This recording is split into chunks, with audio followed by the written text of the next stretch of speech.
Hello, everybody, and welcome to the latest installment of SporticoLive's Business Beyond the Game. We have a great lineup, star-studded: Roman Reigns, WWE superstar; Rudy Cline-Thomas and Kyle Lowry of the Miami Heat; Rudy, his advisor; and of course, Greg Norman, who has been at the forefront of entrepreneurship and athletes for some time. And we would like to thank our sponsors, RBC, Royal Bank of Canada, and the WWE.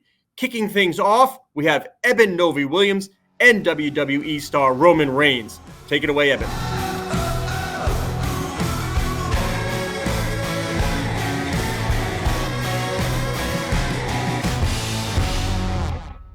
Thank you, Scott, and hello, everybody, and hello to you, Roman Reigns. Thank you for joining us. Oh, my pleasure. Thanks for having me. So I had a big intro planned for you. Former professional football player, wrestling star, philanthropist, actor.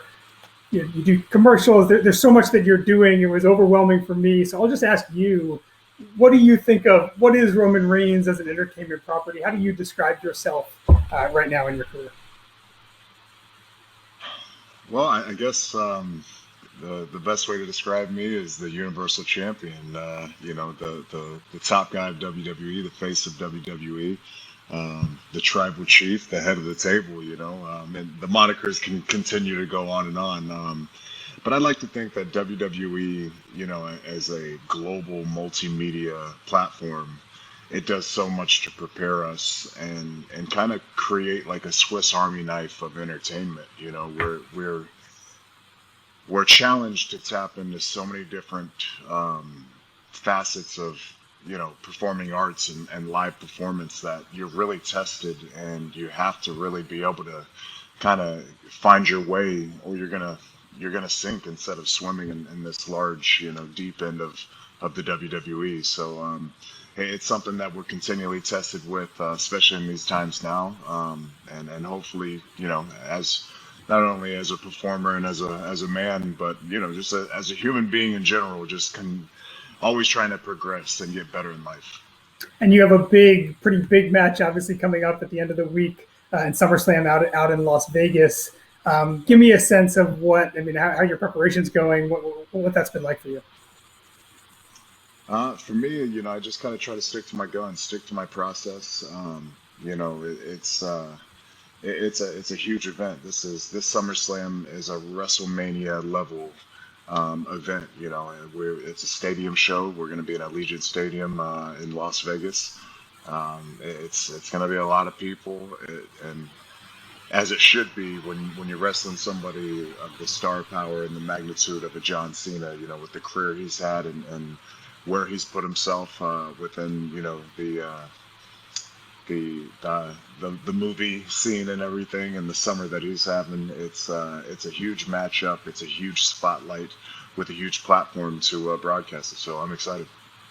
I've obviously spoken to a lot of team owners, and WWE is no different. This has been a tough year financially for a lot of sports entities, not having fans, having to do a lot of things remotely. We are hopefully, knock on wood, coming out of that. I'm curious for you as the face of WWE, how much you've thought about kind of what that was like financially, and it's obviously affected you as well, and what it means to kind of be back in front of sold out crowds moving forward. Yeah, I mean, it's one of those things that you have to be aware of. Do you want to let it consume you and let it be the only thing that drives you? You try not to. But I think you certainly have to be aware of where we are, financially, and what we're trying to do as a business and a product.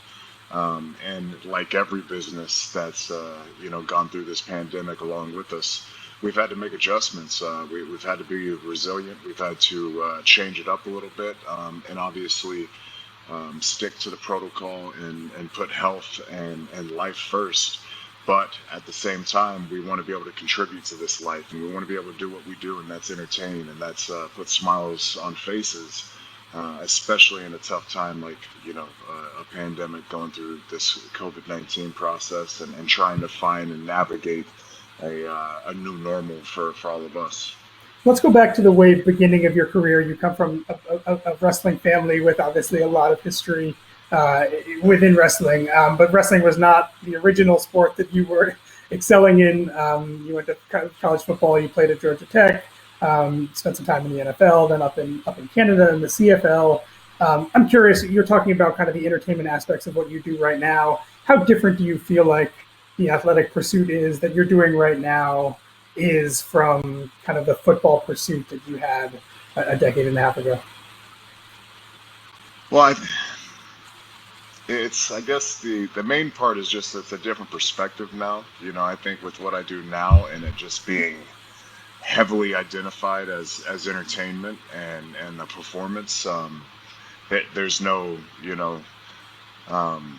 there's no hiding that. And I think with sports, back in, not to sound like the old guy, but back in my day, you know what I mean? It was still heavily sports centric, you know what I mean? The love of the game. It was all a game, and it was all about that hyper focus on the production within the game on the field. But I think sports, all of it, from fighting all the way to stick and ball sports, it's as much entertainment as anything else in this world, and I think we're seeing that even more so. You see it. Conor McGregor's a great example. Yes, he's had a great career, but is he in the prime of it now within the octagon with his skill level and how he's matching up against the competition? Maybe not, but he's still in high demand because he's an entertainer. He's a showman, and there's a great demand for that, right? And then even all the way to college football now with them being able to capitalize and make some money and do things like that. I think it's really starting to showcase the process of just how profitable something like football, college football, all the way to the NFL is, and that, the role that these athletes play within that process is critical. I wanted to ask you about that exact thing, actually. You've been in a lot of video game, WWE 2K video games. I think the first video game you were in was the EA Sports college football video game way back in 2005. Yep. It's something you were obviously not compensated for. What do you think about kind of this new era of college athlete rights? Is that, I'm sure it's something you wish you had back then, but do you think we're kind of getting more towards alignment with what athletes who are excelling in college football should be able to do to capitalize on their stardom while they're in school? I'm still waiting on that check. They can send it anytime. We'll take a late check any day.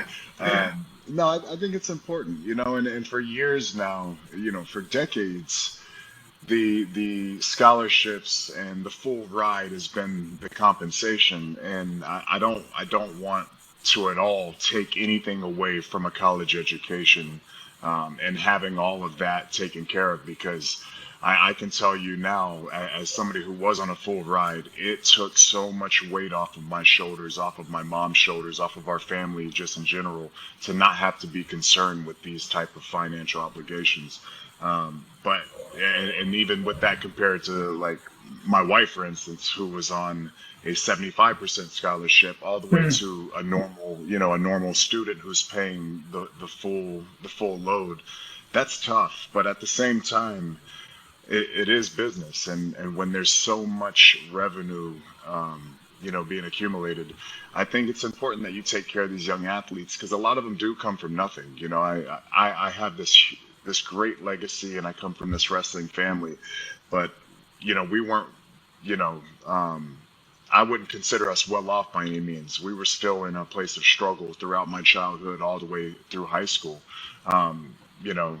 So I think there's there's a lot of sacrifice, there's a lot of time, and critical younger years of these young men that are being put forth to boost these programs, to bring that spotlight to these big schools and these big conferences, and I do think they should be taken care of.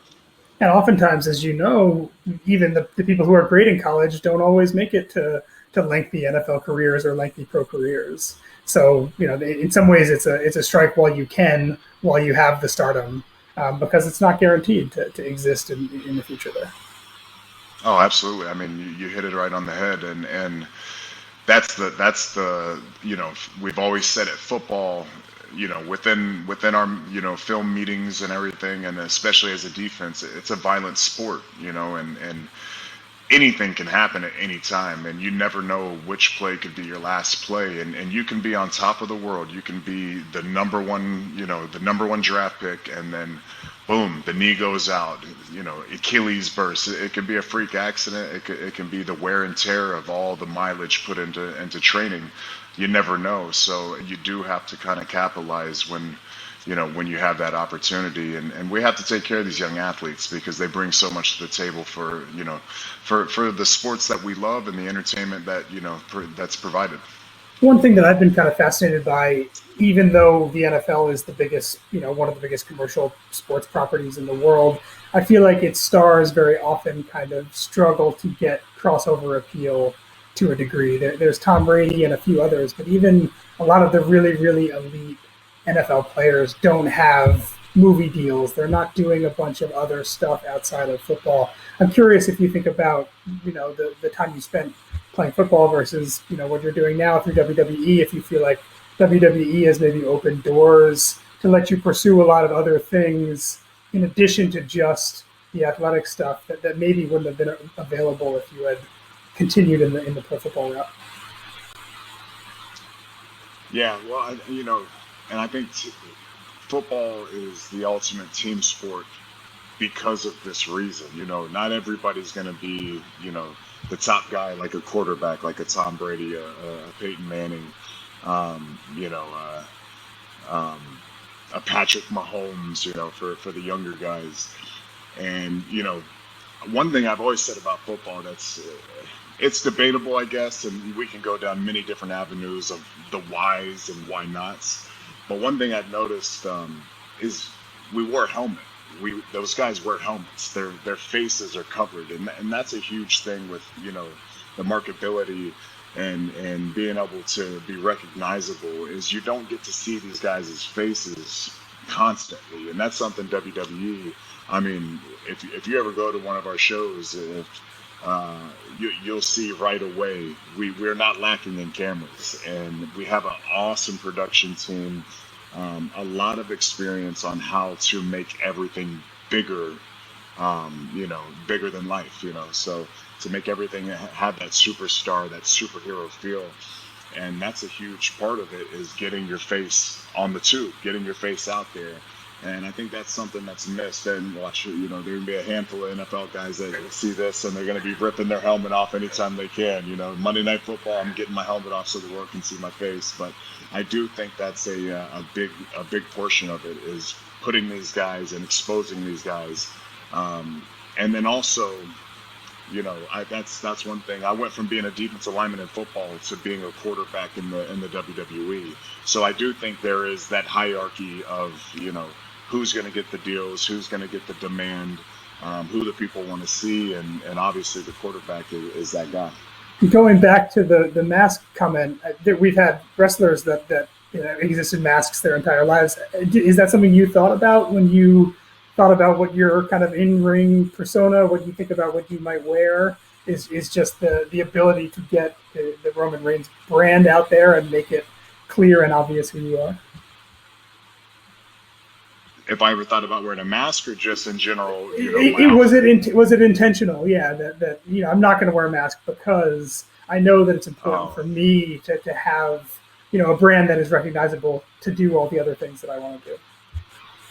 Sure. And I think there's some traditions within the wrestling culture that come along with the mask wearing. Sure. Obviously, our luchadors within Lucha Libre and the Mexican influence with that style of professional wrestling, all the way to our mythical characters like not necessarily an Undertaker, but a Kane. And different, even, superhero characters, like my brother and the Hurricane back in the day. So for me, it was just about presenting myself and making myself that superstar, not necessarily the character, but finding that character within to be able to display that charisma and that personality that I wanted.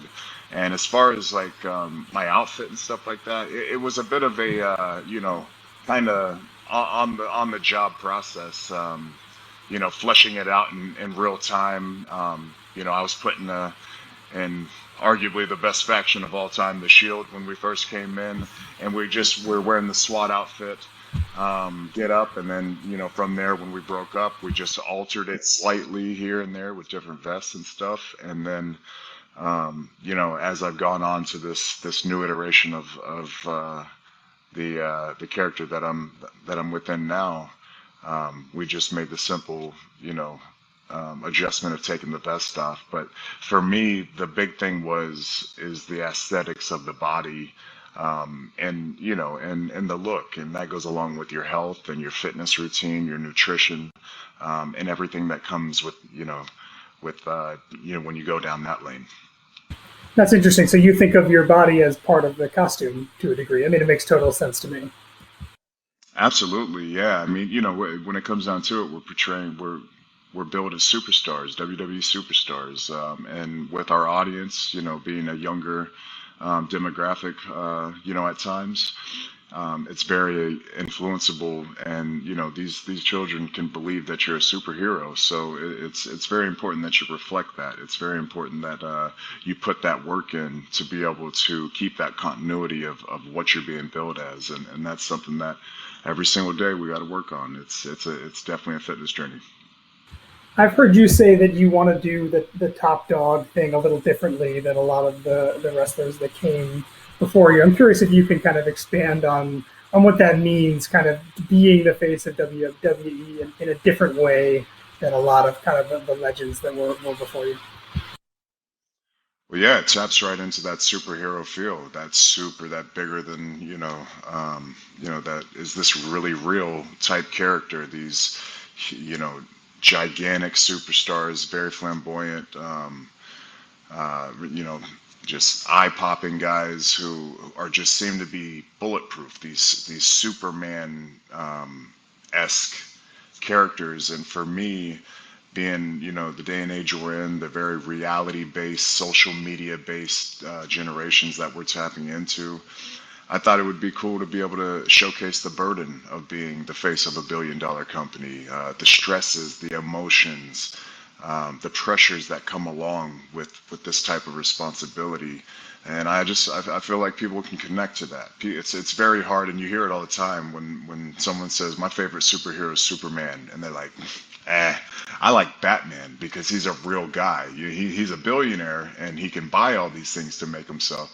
But they enjoy people that they can relate to, and I think the character that we've displayed over the past year, it's very relatable. Whether you're the face of a billion-dollar company, I don't know, but you understand the pressures of trying to be the very best or wanting to be that, and that competitive nature that pushes you to try to get yourself there, and that's what we've tried to do.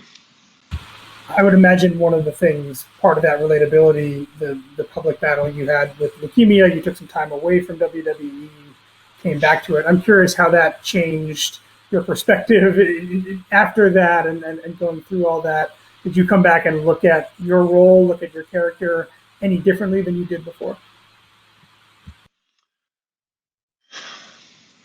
I think what that did was it definitely allowed me to kind of just introduce everybody to Joe, the man behind the WWE professional wrestler, sports entertainer guy, the character. And then when I came back, there was about, a year or so, maybe a year and a half of floating is not a good, term, but for me and where I felt like I was in my career, I was just drifting along a bit, trying to figure out exactly what my purpose was, and within that, we were really starting to dive into, partnerships and charity and finding a true fulfillment other than entertaining and creating escapism, really trying to help people, and create awareness. So you take that portion of time, and then the time that I took my leave, at the beginning of the pandemic while we were figuring everything out, it just allowed me to kind of influence my own mindset on what am I trying to depict here. Do we want to give something that's been done before, and it's just kind of a different layer. It's a different look. It's that same Superman character, just with a different looking guy. This time he's got a tan and a tattoo and long hair. Or do we really want to tap into the nuances and the fine details of what this life is really like, and why the character is the way he is, and the decisions that he makes? He's not like, and I said this a long time ago, I don't, I'm not a good guy. I'm not a bad guy. I just want to be the guy. I want to be the one, the one guy who stands above everybody else, the very best at this job, at this gig, at this art form. Um, so that's why I really enjoy, this personality, and being able to tap into it and put it on screen, because people can really connect to it or they can't. But if they can't, they have an opinion on it, because they can see, oh, I see that side of it, but I don't agree with him. So I don't like this decision that he's made, or vice versa. I completely understand what he's going through. And, that's cool that he's able to try to flesh it out for us. And I connect to that completely. And this has become also a philanthropic effort of yours, for a while now, right? You're doing stuff with the Leukemia and Lymphoma Society. You're doing stuff with Conor's Cure. How much is that? Is that a Roman thing? Is that a Joe thing? Yeah, you made a distinction a little while ago about between those two things. How do you think about the balance there? Well, I think when we when we go down that lane, it's both. You know what I mean?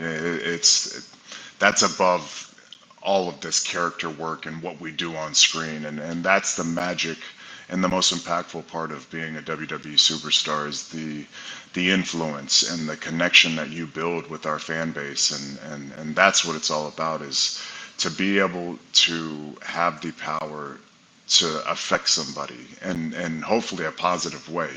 On screen we can antagonize and try to pull out all kinds, the whole realm of emotions. But when it comes to LLS, when it comes to Connor's Cure, we're strictly trying to help people, supply positivity, create hope and inspiration, and then obviously further awareness, financial assistance if we can, and then also really put as many resources into research and development for these medications as possible, because as we talked about earlier, a huge part of our audience are children. And if we can continue to help not only make these children happy, but supply an easier path for their future, and some of these hardships that they're going through, some of these struggles that they're going through, I find far more fulfillment and purpose in that than being the head of the table, or the tribal chief, or the big dog, whatever you want to call me. It's way cooler doing that work than it is with what we do within the ring. And I must say, being in that ring is really cool. So there's no comparison. I also wanted to ask you about your acting. You were in Hobbs and Shaw, the Fast and Furious spin-off a couple of years ago. Is that something that you want to get more into? How did that gig come along, and what do you think the future is there for you, if you think it is? Well, yeah, I absolutely, you have to be smart about it. We all want to believe that, as I'm not portraying the Superman character. Sometimes as men, we have to remind ourselves that you're not Superman. You can't do this forever. You can't fall down for the rest of your life. There's going to come a point where you just don't move as quick. You're not as strong as you used to be, and you don't recover nearly as fast as you used to. And I would like to save, a few miles on that, on that calculator there. And if I can, continue to entertain and be a part of the creative process, and be able to dive into different characters, and build, be a part of a production that, creates that escapism within the big screen, then I would love it. Or a TV show or something like that. It'd be phenomenal. But for me to think that I can do this forever, the very best, even, The Undertaker, in my opinion, the greatest WWE superstar of all time. Nobody's done it longer at the elite level that he's done it.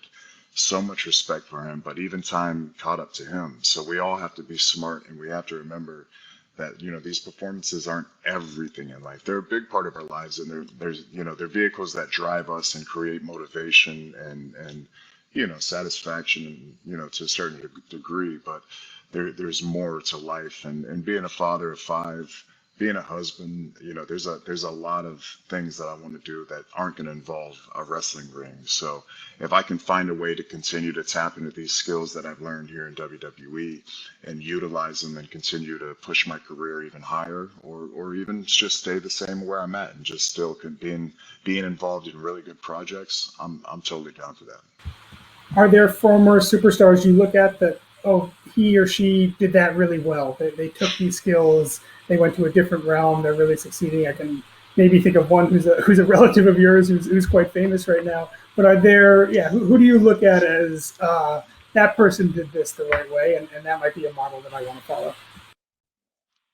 Man, I think we're in a unique time right now, you know, and where it's not just one anymore. Yeah, for a long time, you know, the Hulkster was kind of that transcending character that you'd see in, you know, different formats of entertainment and stuff like that, and popping up on the big screen. And obviously Dwayne has done it for a good bit now, and he's dominated the box office for a long time. But to also have a Dave Bautista, to have a John Cena, Edge, you know, Adam Copeland has done some really cool things. I mean, he was a part of Vikings, which was one of my favorite shows to watch. You know, just really good stories, interesting stuff. All the way to, you know, Stone Cold is still doing his thing, heavily in podcasting, television.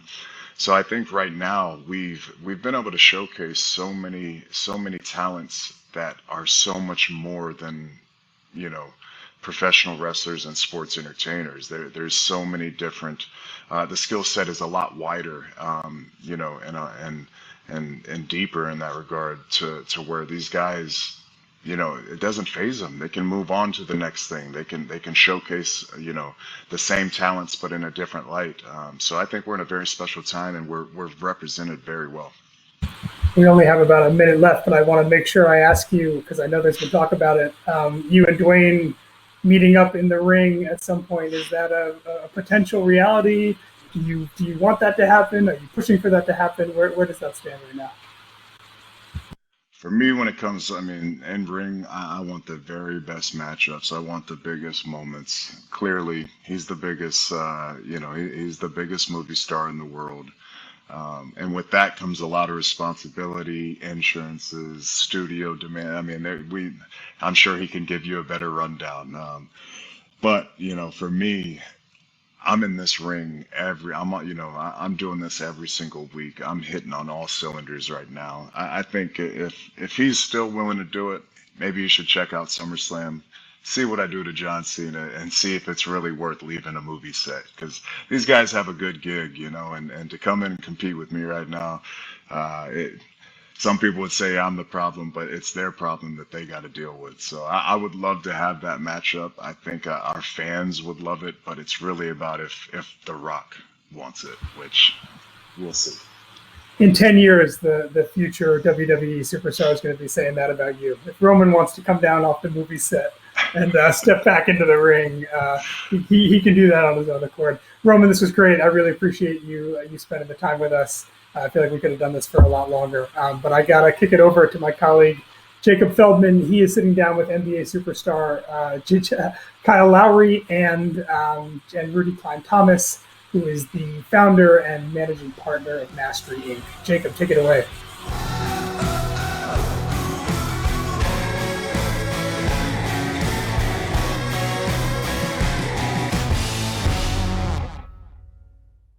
Rudy Cline-Thomas, you are now in an esteemed collection of repeat Sportico Live guests. So, a managing partner, Mastry, welcome. How are you doing this afternoon? Good. I can't complain. Thanks for having me today, guys. Appreciate it. Awesome. Fantastic. And with us as well, Kyle Lowry, Miami Heat point guard. How's it sound to hear that? Probably heard it a few times now over the last week or so, but it's still got to be a little bit new. It's definitely different. It's definitely different. I've caught myself still saying Toronto, but I'm Miami Heat point guard. It sounds different, but it sounds good. It sounds very good. And where are you joining us from today? I'm in Las Vegas. I'm actually literally just ran back in the house from training. So, hey, came back here, jumped on, and still, got my sweatshirt on and my backwards hat. So, just jumping on as fast as possible to get the opportunity to talk to you guys. Yeah, we appreciate it. I'm sure Heat Nation will be glad to hear that, no days off for you here in the August Heat. So let's dive into it. As I mentioned, just signed with the Heat last week. Congrats on that. Not the only big news for you this summer, though. And you were a piece of some news in Boston, actually, ironically, one of your rival cities now. But tell me a little bit about that and how you got involved. I've had an opportunity to have Rudy as a friend and a manager, business manager and partner. And, we always continue to talk about growth in our communities and ourselves and, finding ways to kind of affect the people in the world that's around us, that surrounds us. And this opportunity was just like a special opportunity for me, because, the minority, we don't always get the opportunities to be a part of such a big splash like this. And, thanks to Harvard and Rudy and some, friends of his to kind of work together and we were able to be a part of this great opportunity, right? It gives us an opportunity to, have some, as minorities to be a part of a prestigious university as Harvard and to be, doing something that will help the future of all kids, all people, all humans. Yeah. And so that's to get into a little bit, a real estate development deal there. I'm actually based here in Boston, so I can say here, mile that way or so. And as you mentioned, that they made a big effort to include, diversity of investment there. And I think it really says a lot that they had to, work hard to find that, and they had to turn to athletes to find that. Rudy, I'm curious, in your experience lining these deals up, I mean, how rare is that, and how much farther do we have to go so that it's not so hard to hit, whatever threshold you want to put on it in terms of getting a diversity of investment? Well, it was the reason why it was so important. It was the first of its kind, right? An institution like Harvard, generally speaking, hasn't given, like Kyle said, hasn't given us the opportunity to be part or partner, shall I say, in their growth, right? So again, for an institution like Harvard to take the first step in doing this, I think was very, very important. And hopefully, again, it bleeds out to other industries as well, too, not just segmented to real estate specifically. Yeah, and when you're making these types of investment decisions, Kyle, are you thinking about the message it sends, to a larger community for you to be involved in these kinds of things? Yeah, always, because there's children that are looking up at me, right? Looking at us, the athletes, the entertainers of the world, and that come from backgrounds like them, to be able to see that we're able and capable to handle business on a level of this magnitude, and it just gives hope to everyone to say, hey, you can do it too. It's a bit of a loaded question, but I'm curious, do you see yourself as a business person? Is that a word you would use to describe yourself? Is that how you want to be seen? Yeah, like it's kind of one of the things where if you go to some Jay-Z lyrics, right? He's right. A businessman, right? And I am a business. Myself being a professional athlete, I am a business. My brand, my Kyle Lowry. Not talking in third person, but I am a business, and I have an opportunity to take advantage of the situations that I'm in, the people that I meet, the places that I'm able to be in. So I definitely look at myself as I'm a man first. I'm also an athlete. I'm a father. I'm a son. I'm a businessman. At the end of the day, so all those titles come into one with me. Yeah, that's really well said. I want to jump back to the beginning, but before we do that, I want to stay on this summer, and I'm curious for you. The Olympics just wrapped up. You were part of the 2016 team that won gold. I'm curious what it was like for you to watch this time around, as they struggle early and then get it together and able to win when it matters. Makes you proud. I think if you go back and ask all the guys who've ever played on Team USA, it takes us a little bit further and deeper of, all right, like, we need to win this. This is what we do, right? This is where our country is. Yeah, the growth of the European game and the European players, you got a bunch of players, Giannis, Luka, those guys, Jokic winning the MVP this past season. the growth of the game is great over there, and it's helping the NBA and our platform. But at the end of the day, myself being from the USA and being a part of a gold medalist team, you want to see that trend continue where we're just continue to be a dominant force. And we want the competition to continue to get better, but we have to be the best of the best, and that's what we pride ourselves on in Team USA. So I'm proud of those guys, and I'm really happy. Absolutely. And now we have, a few dozen at least, American Olympians who are coming back with gold medals from Tokyo. I'm curious for you, going back now 5 years, did that have an impact for you off the court when it comes to branding, when it comes to business, now that you can say, Olympic gold medalist Kyle Lowry at the beginning of your name? Yeah, my social media following grew a lot. Really? All right. Honestly, it did, man, because you're on, and you never know how much your country takes pride in you and the situations. It gives you chances to have conversations with people, and then one thing about sport, it brings all forms of life together. All race, genders, anything, young, old, together, and it's a conversation starter, and it definitely grew a lot, and it opens some doors up for me, and like having a guy like Rudy as your business partner doesn't hurt either. Yeah, absolutely. Fantastic. So let's get into your story, how you and Rudy met, how you developed it off the court. So let's go back all the way. You're drafted in the first round, drafted to Memphis. Were you thinking about long-term business investment at that point, or when did it start for you? No, I'll be honest with you. And I say this in a way of, just how I've always thought, and I found it worked for me. At the time of being 20 years old, coming to the NBA, you're trying to find yourself, and yes, the branding wasn't as big, but I always felt like, my profession was going to feed my family, right? And it was being a professional basketball player and going out there and, doing your job at a high level. And I wasn't necessarily looking at the business opportunities that could have been right in front of my face. And that's just how it was. I was focused on basketball. Also, you don't know at that time, you're trying to save as much money as you possibly can. You're just trying to save as much money as you possibly can. And for me, it was just focused on basketball. And as I've gotten older and throughout my year in my career, I'm going to year 16, I found the way to balance it out. And myself and me and Rudy, I can't know exactly how we met and kicked off, but we've met. I think we've known each other now since about 2014 now, 2015. I've known him a long time now.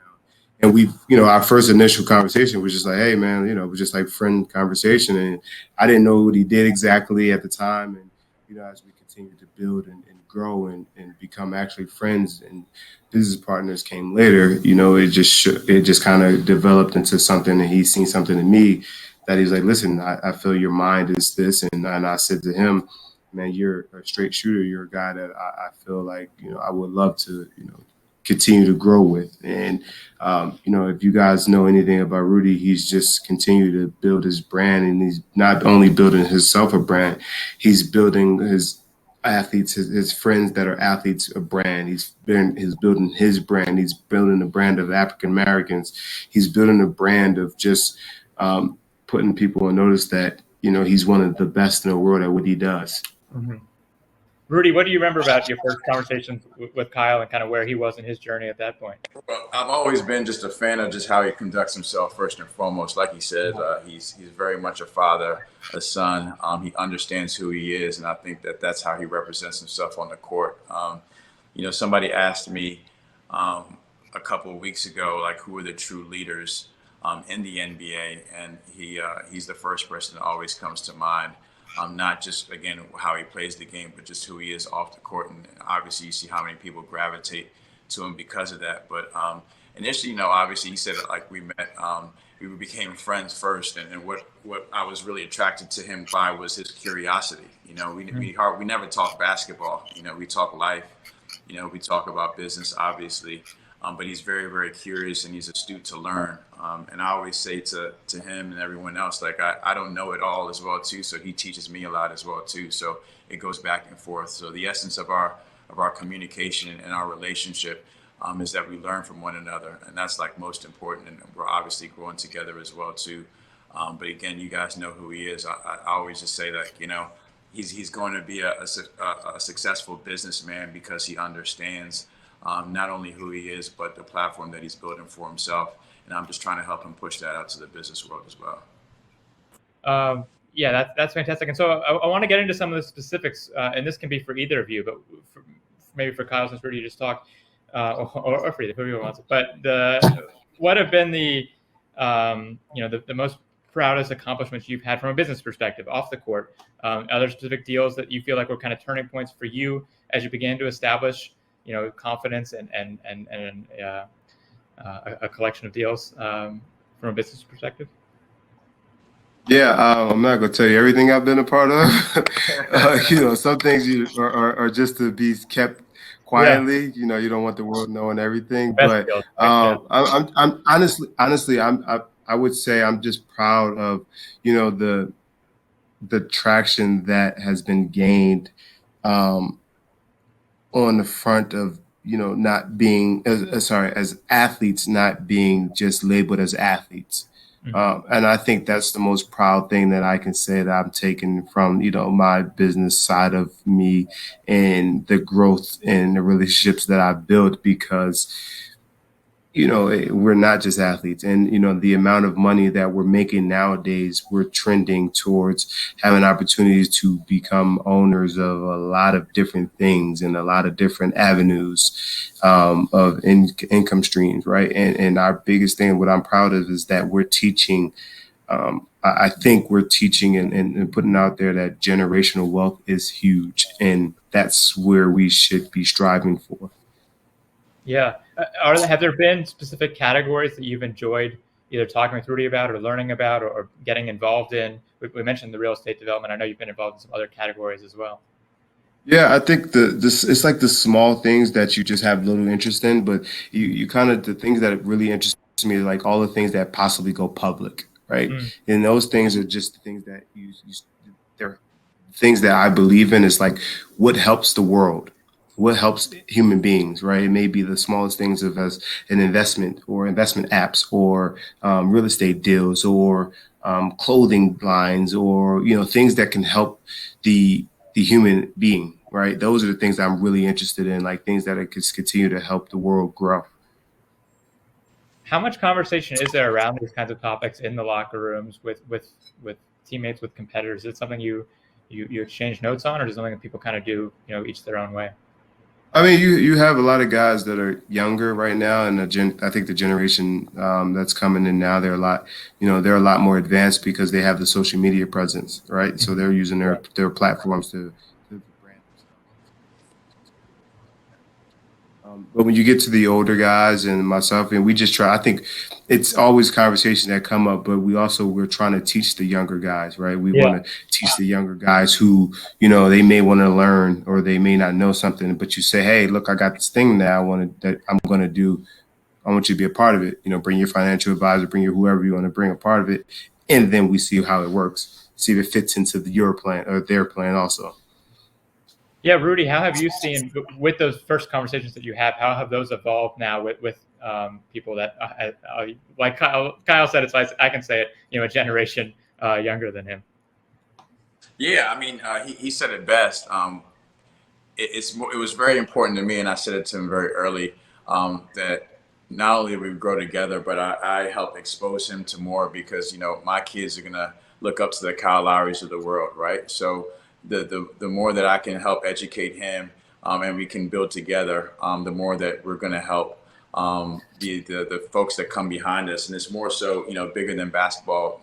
Most of the kids won't be able to become Kyle Lowry or, again, get to where he's at, right? But there are more kids that'll understand the access that we do have as African Americans and the minorities that are out there. But again, his platform has gotten so big now. It's not just specific to sports anymore. It's more so the broader community, and how he represents that is the impact that he'll be able to have way beyond the game. Kyle, you're known as a fiery guy, a competitive player, something you bring to every team that you're on. Does that cross over at all to these business deals? Not at all. Not even a little bit? No, because it's like you have to be a little bit more calm and understanding, and like, they may send you a note that you like, man, that's some BS, but you can't respond like that. You have to look at it and look at all the details of everything. So no, when it comes to off the court, I'm completely different. On the court is one person, off the court is a completely different person. He's lying too, by the way. That's a I just gotta make myself look calm. I gotta make myself look calm, man. I gotta find a way to make myself look calm. What's your you have a secret? You have a strategy you can lend to everybody out there who's trying to keep that composure in the moment? Just stay in that moment, but understand that you never know what's going to come about, right? You never know what's going to be said. So make sure you think about yourself and think about who you are. Think about the people that can possibly be watching or click on something on YouTube. What's your biggest lesson for the rookies that are coming in right now when it comes to taking advantage as soon as possible with some of this off-court stuff? Ask questions. It's just listen. And a lot of veteran guys like myself, we want to help these young guys. We want to be help them create generational wealth. So that's the biggest advice I would give these young guys, and I give the young guys, is ask questions. And even if they don't ask questions, as a veteran guy, you should take them under your wing and make sure that they're learning and take them with you. Fantastic. Kyle, Rudy, thank you so much for your time. Anything else you guys want to add or mention before I let you get back? Yeah, go ahead. One thing about how excited I am for him to not only just going to Miami, but the platform there, and just looking forward to putting our arms around that community as well too. I mean, again, it was very much strategic for him going there. It's the new hotbed, business hotbed in the country. It's the melting pot of the financial world and the tech world as well too. So him being there as well too, I'm really excited about how he embraces the community and the stuff that we're going to be able to do together in the next couple of years. So I'm so glad you brought that up. What do you think will be the biggest advantage for him being in Miami from a business perspective? Nobody in his positions really put their arms around the community. Again, it's a very new community. It's evolving faster than we can expect, but no one's been able in his positions to really put their arms around it, and now he's the shiny new piece in the city too. So there's just so much that we'll be able to do, that we'll put our heads to do, and that'll be really, really interesting. So I think the sky's the limit. Yeah, Kyle, I know, and we're talking about the growth of Miami. A lot of it has been based around tech and sports tech. And when you talk tech, you're talking blockchain, you're talking NFTs. Have you kind of gotten into that world, starting to figure out a little bit what role you might play there? Yeah, I've done an NFT. It did well, and we did some for the charities, and the blockchain thing was great. I mean, my NFT, it was a passion project. It was for the fans of just all my fans, but more so fans of Canada and in general. But that world is fascinating. Like Rudy said, we'll be able to put our arms around the community, the tech world, but it also helps us, put our arms around the other, the communities, right? The communities that we kind of grew up in. If you ever look back, you had Dwayne Wade and Udonis Haslem. Those guys, were able to put themselves in their communities and put themselves in the communities. But now I have the opportunity to put myself in that community, but bring in another aspect of the tech world and trying to, grow those, communities with whatever it is, computer labs and, trying to NFTs and blockchains and just trying to teach and grow. Yeah, fantastic. It is, like you mentioned, such a legacy there. Both, I mean, going back to Alonzo Mourning, even in that community, is a massive figure. Right. And so for you, I think we're all excited to see how you kind of fit into that lineage. It's a high standard, but I think we all know you can meet it. So Rudy, Cline-Thomas, Kyle Lowry, thank you guys both again so much, and look forward to talking again sometime soon. Yeah, thank you so much, guys. Appreciate it. Thank you, Kyle.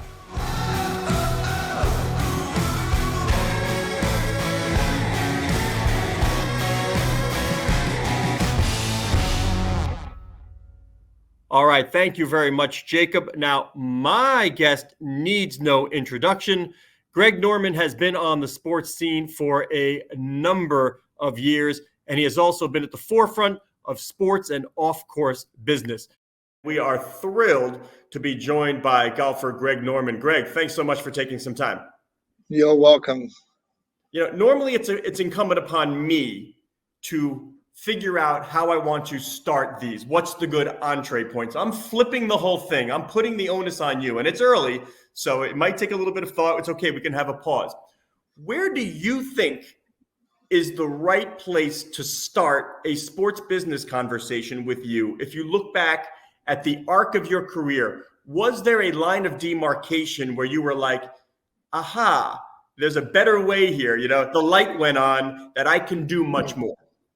Yeah, absolutely. There was that moment. It was it wasn't a specific moment in time, but it was a moment of time where I observed other people using me and my brand for their benefit, and I wasn't getting any residual from it.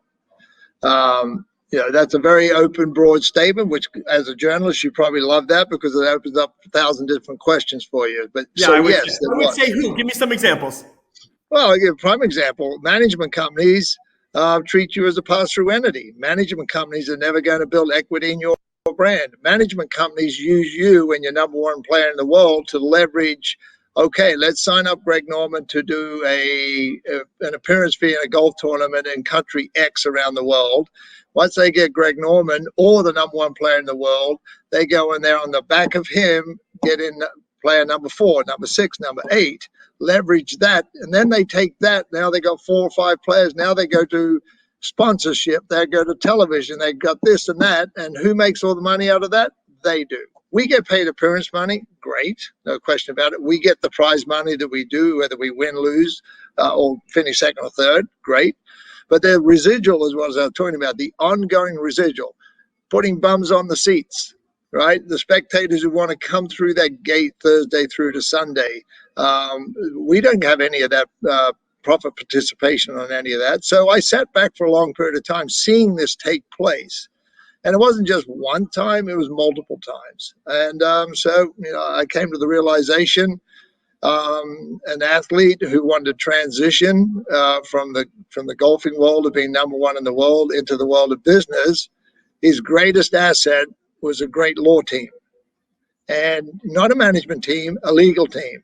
Because quite honestly, a legal team drafts the documents on a legal perspective on the business that you've associated with it.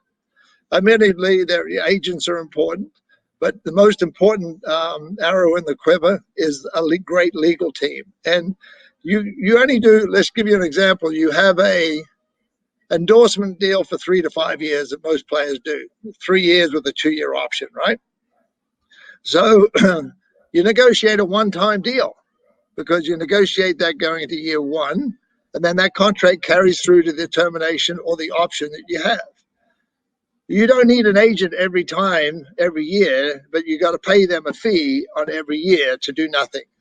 A legal team that I discovered at the very end of my tenure was they come in, they negotiate the legal terms of the business, and then that stays in place until the time of renegotiation starts in place. Then you bring in, whether it's the agent, and then you bring in the legal team to see if there's an adjustment to the existing contract. So that's just one example, and it's a very in-depth example of what happens. So, I'll give you another example. When you buy a car, you pay a broker a one-time fee. You don't pay that broker a fee every year that you bought the car, right? For a depreciating asset. For a depreciating asset. And by the way, there's a lot of athletes that are depreciating athletes too, right? Yes. Assets too. So you got to put that in perspective. So you asked me a very simple question. I gave you a very broad answer, but we're drilling down on one specific thing. And when I identified that before I made the decision not to re-sign with my management company, my whole world changed. And that's when I started identifying equity in my brand, equity in my future, equity in my company, supporting my team of people that I have around me to get to somewhere else. So I'm a team of one, but my team behind me is like hundreds of people behind me. So instead of the other way, you're a team of 1 of 15 in the stable of athletes under a management company. So, I flipped it. That's right. That was one of the biggest observations and the best decision I ever made. One of my favorite sayings is that a smart man learns from his own mistakes. but a truly wise man learns from the mistakes of others. I get the sense, and I'm guessing you do too, that athletes have learned from those who came before, because the paradigm has completely shifted in terms of what athletes are looking for. You see that as well? Oh, absolutely. You know why? They observe what happened. In my era, when I made that decision with the management company, I got so many calls from other athletes and celebrities, I might add, asking me, Greg, what did you do? How did you do this? Blah, blah, blah, blah, blah. How did you establish your brand? How did you establish your logo? So this morphed out into a bigger issue on a global sport front than I ever imagined. And because I made that decision, and because that decision became successful, and even to this day, I get conversations and calls from people asking me about, how did you do it? And today, the difference is social media, right? Because the athletes and the celebrities follow the success of others. I'll give you a great example.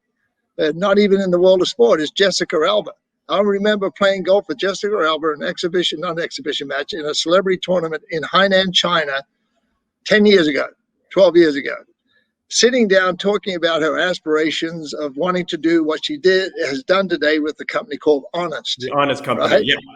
Honest Company, right? So she sat down, she asked me the questions, Greg, how did you do it? What did you do? Why? Blah, blah, blah. All this whole litany. And we sat at a dinner table for hours discussing this. Well, take me inside that conversation, because athletes watching and people watching, give me those top things. How did you do it? What is step 1, 2, 3?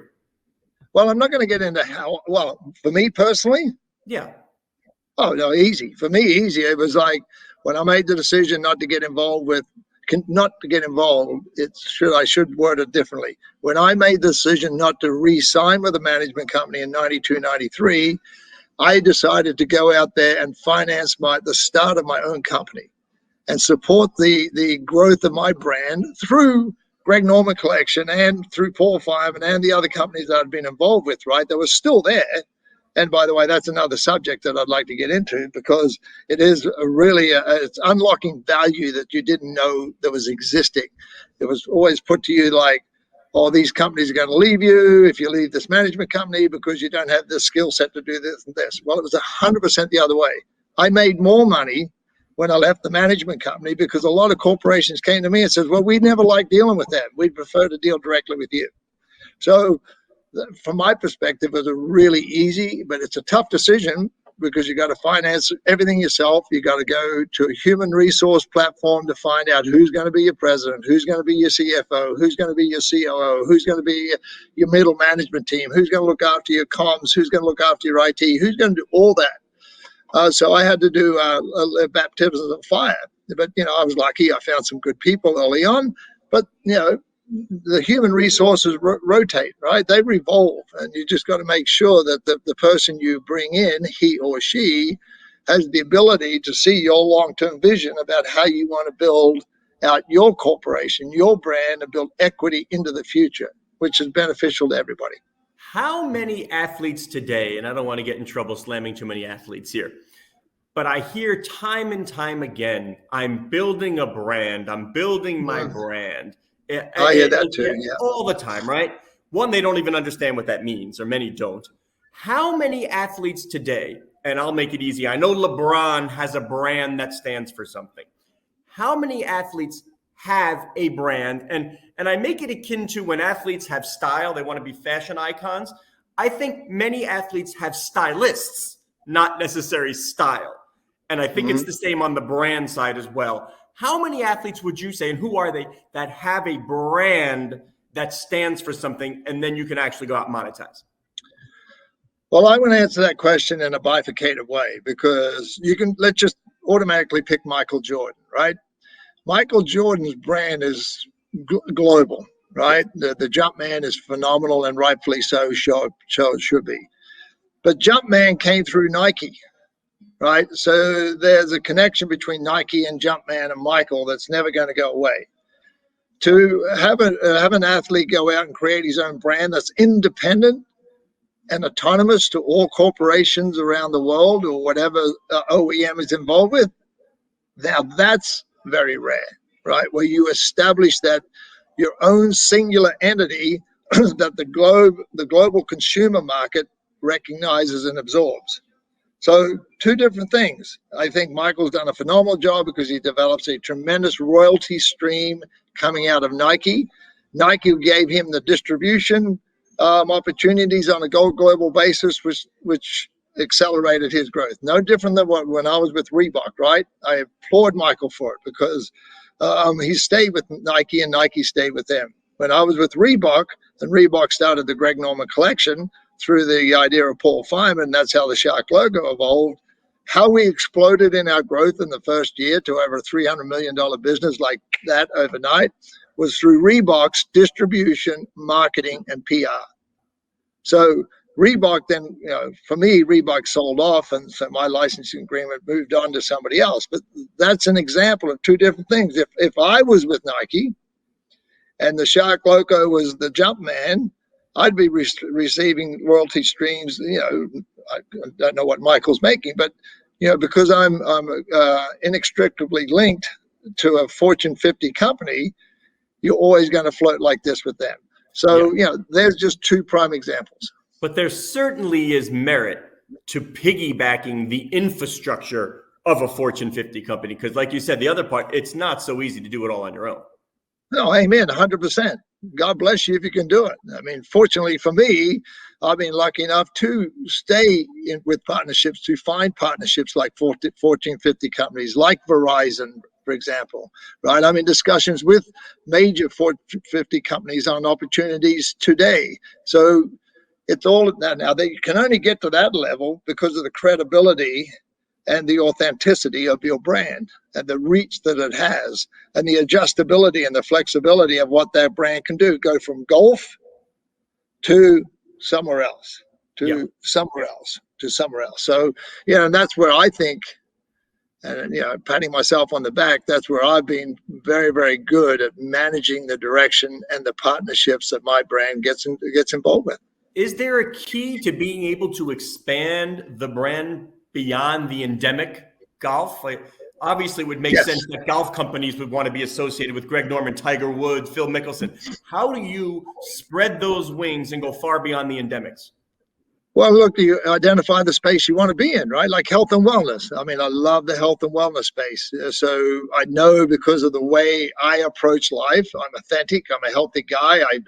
I tell people know I work out. People know I'm fit. So now you can identify this health and wellness space, which is my knowledge and believable, being believable, is a very authentic factor that is very attractive to equity funds, to people looking to invest into certain areas of a health and wellness space, which, as we should all be looking at post-COVID, my gosh, look what we went through for 18 months, right? A bunch of crap. But people are now more and more aware of their health and the space and everything around them to get them to that point. So to be healthy. So there's just one example. I've got numerous others in education, for example. So, I'm a big proponent of education, but it's not education as you think today. It's education in another platform in another way. So, and I invest into these companies. Right. I'm assuming that the way you invest is gaining equity. Maybe you don't have to put up so much money for the association. That's sort of where we've been going. You're seeing athletes exchanging the payday for the equity play. I mean, that's a fairly new paradigm.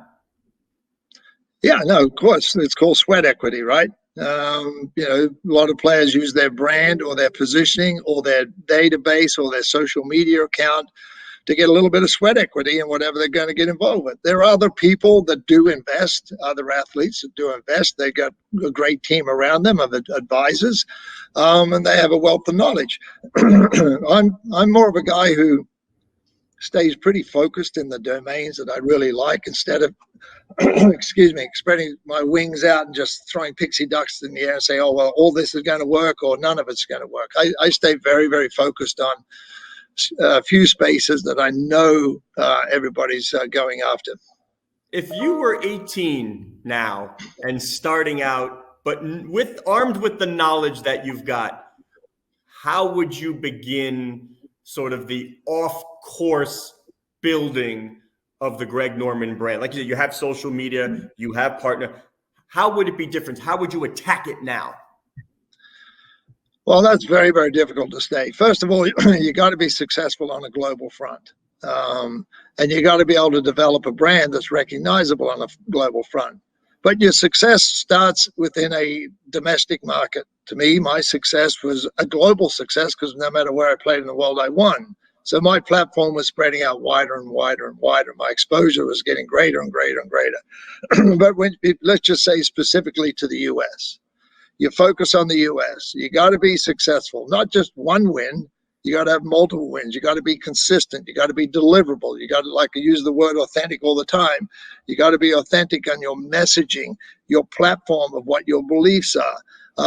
You can't go out there and rock and roll on social media and be abusive and make comments that are divisive and stuff like that. You got to be PC correct, which sometimes is difficult for me because I have to bite my tongue. But I have to bite my tongue because I don't want to offend any of the corporations or individuals that I'm involved with, right? So you got to weigh all those responsibilities up. But the first thing you got to do is be successful in your local area, in your regional area, even in that domestic area. Then once you get that, it takes a period of time, right? It's not a 1 year wonder. It's not a 2 year wonder. Sometimes it's like 3 to 7 years. And once that, between 5 and 7 years, you start to see that, okay, things are changing, recognition's changing, brand recognition's changing, corporations are looking at me in a different way. Now you start to move your gears out a little bit. So it's very difficult to answer the question, what was I like when I was, if I knew what I know today at 23, without having done what I've done today, it'd be very, very difficult for me to say, oh, well, I can do this at 23, because quite honestly, my credibility factor hadn't been established yet. Do you think athletes understand the need for patience? I mean, we hear so much about the shorter attention span these days, and that's not just athletes, that's a generational. It's how we consume media. Nobody's watching long games. It's about highlights. Do they understand, or they want that immediate gratification of success right now? Immediate gratification, right? There it is. Immediate gratification. It's crazy. And look, you got to make the adjustments for what the times are giving you, for what your consumers are requiring, requesting, needing, using, right? So you got to use that and understand those consumers. The golf industry, right? The golf industry fan base is the baby boomers that is starting to fail and lose these baby boomers at a higher rate than any other sport. So we got to go down now. We got to go to the millennials. We got to go to the young generation, who, by the way, have been coming back to the game of golf because of COVID, right? Yep. So the dark cloud has a silver lining in the golf world.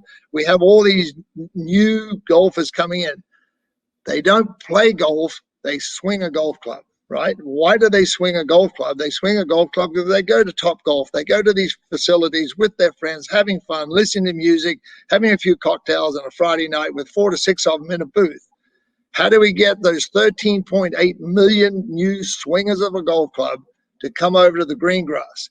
This is the thing that the institutions, the USGA, the RNA, the golf clubs, everybody should start thinking about, because if they don't, even production, even watching professional golf tournaments, as boring as it is today, nobody's watching golf because there's you get lost in the sea of anonymity with individuals out there. And I don't mean to be critical of the players, but you turn it on a Friday and turn it on a Saturday, you go, who is this? Who is this? Who is this?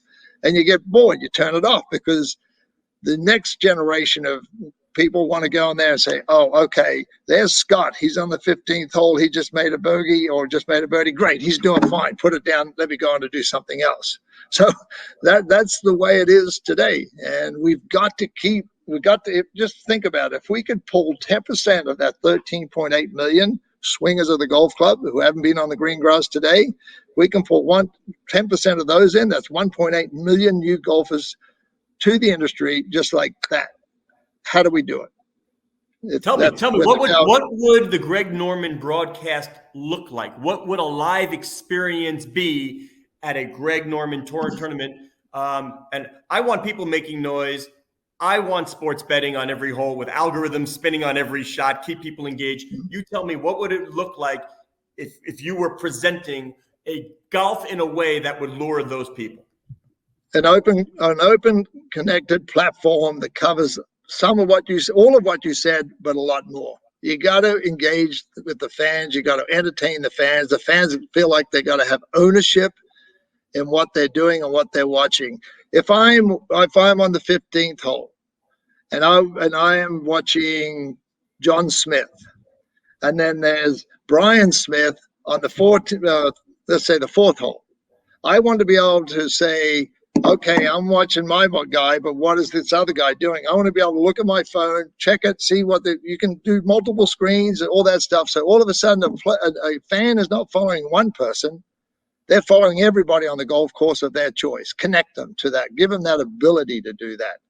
Right. So that's just a litany. I'm not going to go into a lot more because there's things I'm working on now that I'm going to introduce to the golfer fans of the world, something new, a new platform that I see just going to be a game changer in the industry going into 2022. Ooh, I like the sound of that. I got to tell you, my vision for a new platform would include live sports, sports betting, and e-commerce. Do you have any other kind of stilts to that stool that you would put in there? Yeah, I have a lot of other legs to that stool, but we won't go into it here. Oh, come on. I'm just not. Here, I'm going to reach over here because I want to say your brand is well positioned in my house. 1 minute. Hey, I'll actually move the camera. I don't often do this. Hold on. I got to reach. Look, it's the Greg Norman collection.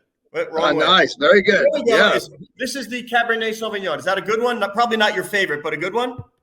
No, my Pinot is my favorite, and the Shiraz Reserve is the best. All right. Well, I'll tell my wife. I have to yell at her. She got the wrong stuff. But, you've got the wine, the course design, the apparel. You just hinted at it. Please, I'd like to look forward. What's on the horizon? As specific as you can be, what's on the horizon for Greg Norman, the brand, the businessman?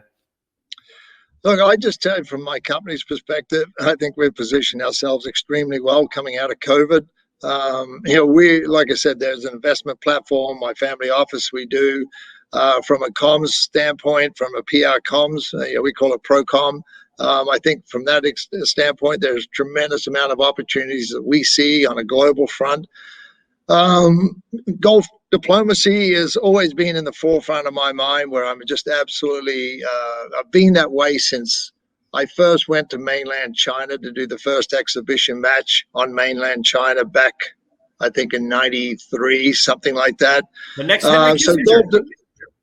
So golf diplomacy, yeah, exactly. I mean, golf diplomacy to me is one of the things that I'm the most proud of, because I've been doing it for 40 plus years, right? I've traveled the world. I've met leaders of the world. Even today, through one of my businesses, golf course design business, we work with the Vietnamese government. We work with the Mexican government. We work with the Australian governments. We work with state and local governments all the time. So you have this connection level, because we identify the ability, if somebody wants to go and invest in building a golf course community or a resort development or just pure golf, that's an investment into that community.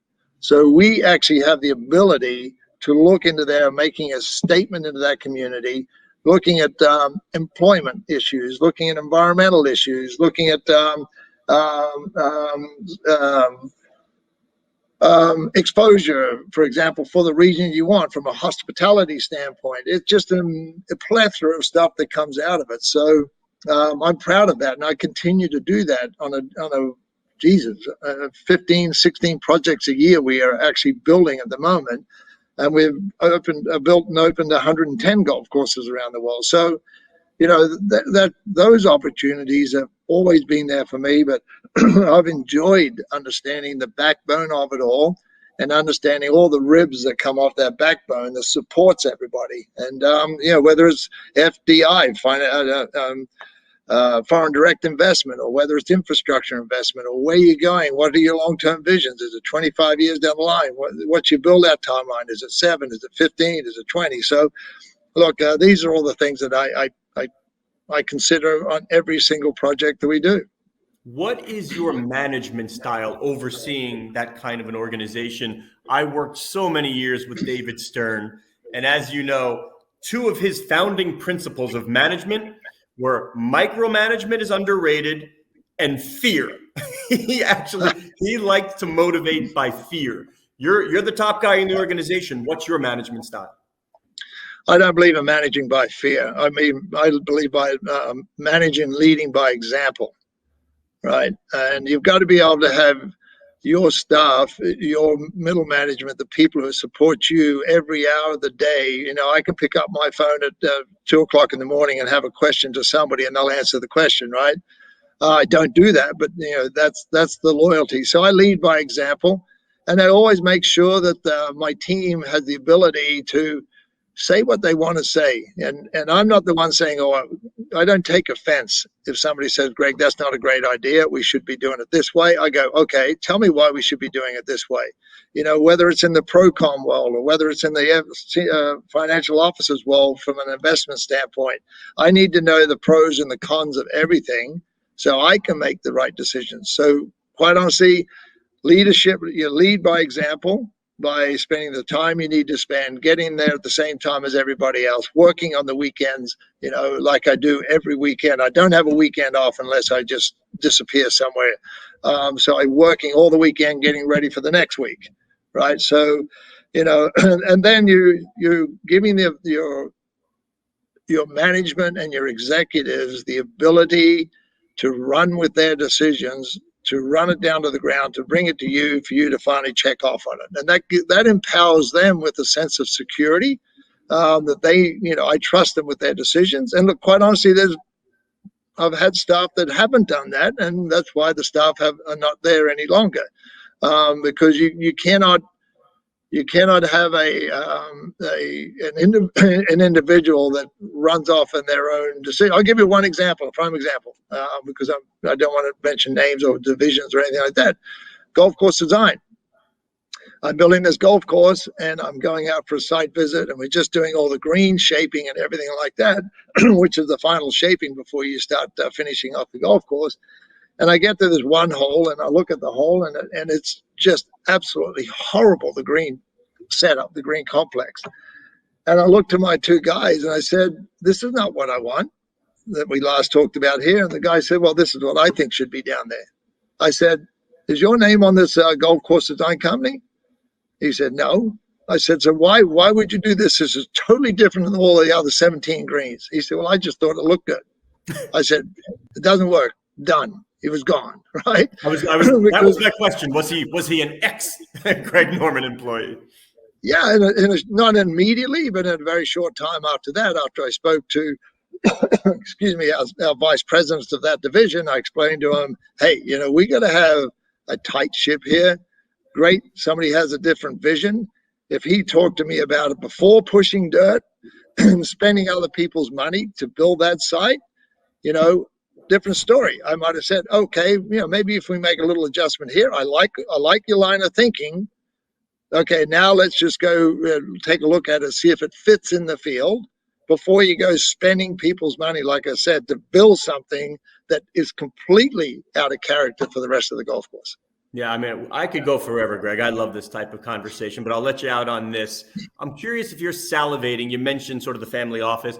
Do you salivate as an investor these days? And that I think so much opportunity is smack dab in your wheelhouse in sport, health and wellness, technology. So much is being utilized in sport that can then scale way beyond sport. So much opportunity in health and wellness, in technology that can anchor in sports and then scale. If I just get the feeling like you should be salivating as an investor. Well, I wouldn't say salivating. I just like what I see with my partners. My partners, who I've been involved with a long period of time, allow me to see things that aren't yet to market.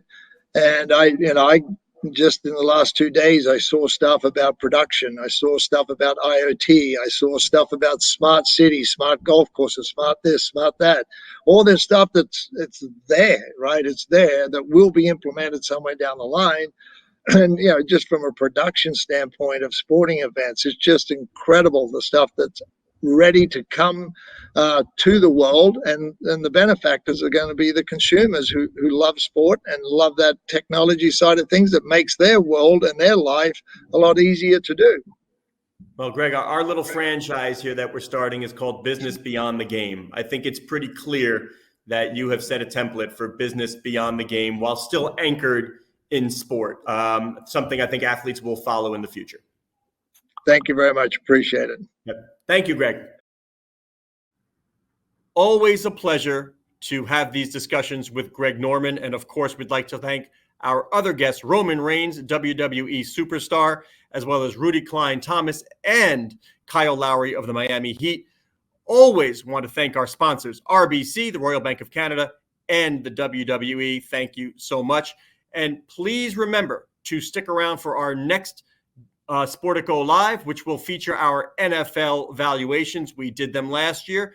Dallas Cowboys #1 on the list. Stick around to find out who tops out this year's list.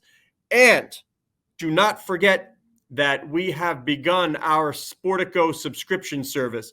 Please do click on Sportico.com and subscribe, whether it's monthly or annual. We just want to have you as part of our community.